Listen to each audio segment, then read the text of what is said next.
एक स्पीक के प्यारे प्यारे व्यूवर्स, अस्सलाम वालेकुम। उम्मीद है आप सब खैरियत से होंगे। प्यारे दोस्तों, हमारी आज की कहानी है। एक दोस्त कहते हैं, हमारे मोहल्ले में एक आजी साहब रहा करते थे। इंतहाई शरीफ, पढ़े लिखे और ईमानदार शख्स थे। हर शख्स उनकी फेम व फरासत की तारीफें ही करता नजर आता था। एक दिन राह में चलते चलते उनसे मुलाकात हो गई।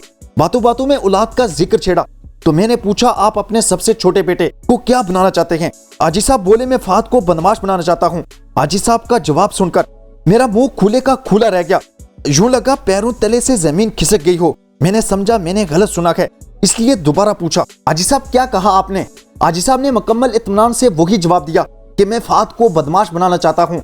मैं सर खुजाने लगा। मैं आजी साहब को इतने अरसे से जानता हूँ। वो इंतहाई डिसेंट इंसान हैं, रिटायर बैंक ऑफिसर हैं, इंतहाई खुश लिबास होने के साथ साथ निहायत शरीफ इंसान भी हैं। हमेशा से तालीम के हक में रखे हैं। माशाल्लाह 4 बेटों के बाप हैं। बड़ा बेटा लंदन में इंजीनियर है, दूसरा अमेरिका में डॉक्टर और तीसरा भी वहीं पायलट है, जबकि चौथा फात पाकिस्तान में माँ बाप के साथ ही रहता है और सेकंड ईयर का स्टूडेंट है। फात पढ़ाई में कुछ ज्यादा अच्छा नहीं है, ज्यादातर मोटरसाइकिल पर आवारा दोस्तों के साथ घूमता रहता है और तो और 3 दफा हवालात की सैर भी कर चुका है। पता नहीं क्यों हाजी साहब उसके बारे में सब कुछ जानते हुए भी पहलूते ही कर जाते हैं।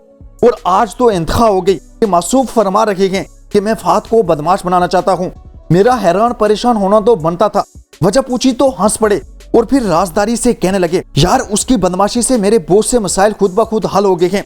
वैसे भी कमबख्त है तो आवारा, मगर इंतहा का बहादुर और जीदार है। मैंने आंखें फाड़ कर पूछा, क्या मतलब? हाजी साहब दोबारा हंसे और बोले, इस कहानी के आगे बढ़ने से पहले अगर आपने अभी तक यह हमारी वीडियो लाइक नहीं की तो कर दें। न्यू आने वाले नाजरीन एक स्पीक को सब्सक्राइब कर दें और बेल आइकन पर जरूर क्लिक करें। यह आपका हमारे लिए सबसे बेहतरीन तोहफा होगा। देखो, मैं तो ठहरा बुजदिली की हद तक।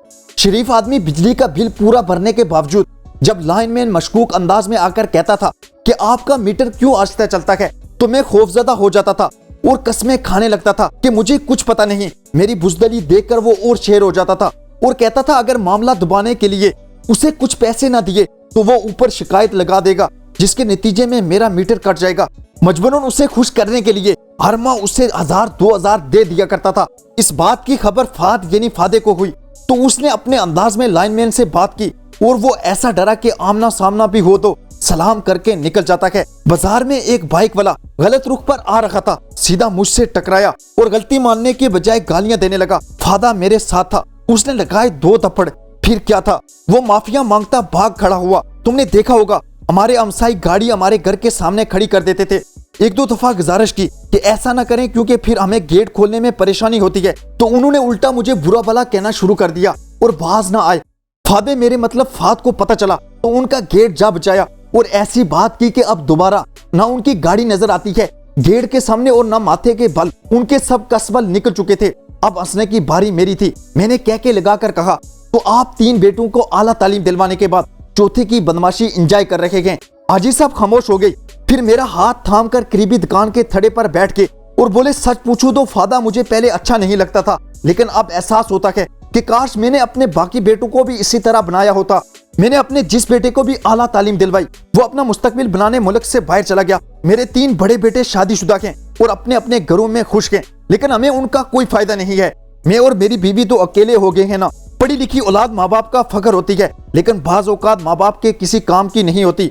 हाजी साहब ने गहरी सांस ली, जेब से टेढ़ा मेढ़ा टिश्यू पेपर निकालकर आंखें साफ की। फिर बोले, मुझे एहसास है कि मेरे ये जुमले सरासर खुदगर्जी के जुमरे में आते हैं, लेकिन मैं चाहता हूं कि मेरा फादा अनपढ़ रहे। वो लफंगा और आवारा तो है, लेकिन रात को मेरे पैर दबाकर सोता है। ये बचपन से ही ऐसा है। इसका पढ़ाई में दिल नहीं लगता था, लेकिन घर के सारे काम यही करता था। जब इसके 3 भाई तालीम हासिल कर रहे थे और घर में भी हर वक्त किताबें खोलते पढ़ते रहते थे, तो यही था जो माँ का हाथ बिठाता था। कभी सब्जी ला रहा होता था तो कभी तंदूर से रोटियां। मेरी गाड़ी भी यही साफ करता था, घर के छत वाले पंखे तक साफ करता था। इसे बड़ी सी बड़ी बातें नहीं आती, बस फिल्मी अंदाज में डायलॉग मारता है कि अब्बू मेरे होते हुए आपको फिक्र की जरूरत नहीं, जब हम हैं तो क्या गम है। और वाकई इसके होते हुए मुझे कोई गम या परेशानी नहीं होती। मेरी दुआ है कि ये फिर सेकंड ईयर में फेल हो जाए ताकि ये ना तालीम करे और ना हमें छोड़कर बाहर के मुल्क जा सके। मुझे यकीन है ये बदमाश मरते दम तक हमारा साथ रहेगा और हमारे बुढ़ापे का सहारा बनेगा, बल्कि सारा बना हुआ है। ये सब कहकर हाजी साहब नम आंखें लिए चले गए और मैं कितनी देर तक वहीं साकत बैठा रहा। बातों बातों में हाजी साहब ने इस खुदगर्ज दुनिया की सबसे बड़ी सच्चाई बता गए हैं प्यारे दोस्तों, वाकई ज्यादा पढ़ लिख जाने वालों के माँ बाप अकेले रह जाते हैं। इल्म जरूर हासिल करें, मगर छोटे छोटे काम करते हुए आर महसूस ना करें। अपने माँ बाप को अकेला ना करें, उन्हें सिर्फ आपके पैसे नहीं, वक्त और तवज्जो भी चाहिए होती है। ये ना हो कि एक वक्त ऐसा भी आ जाए कि छीन जाने के खौफ से लोग अपनी औलाद को तालीम दिलवाना छोड़ दें। कमेंट सेक्शन में ये जरूर बताइएगा आपको ये हमारी कहानी कैसी लगी। आखिर तक हमारा साथ देने का बहुत शुक्रिया। खुश रहिए और खुशियां बांटें, यही इस आर्जी जिंदगी का हुस्न है। शुक्रिया।